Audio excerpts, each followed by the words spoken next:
מה התמונות האלה עושות לך? התמונות האלה מתאימות לצמידות לתשעה באב. זה תשעה באב שלנו. זה חורבן הדמוקרטיה, זה חורבן הספורט, זה אסון לספורט. עיר נורמלית שמתנהלת על ידי ראש עיר נורמלי, קודם כל מעבירה דירה את האגודה, אחר כך עושה את הקיים. פה הרסו את הבניין, על הקבוצה, אין להם מחלקת נוער, 600 ילדים התפזרו, אף אחד לא יוכל לבוא להתאמן בשנה הבאה בהפועל תל אביב בנוער.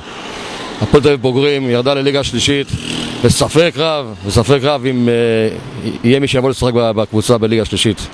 זו שהייתה פעם אימפריה ואימתה של מכבי תל אביב. שמכבי היו גרים פה לסיבוב, הביצים היו יורדות להם פעם.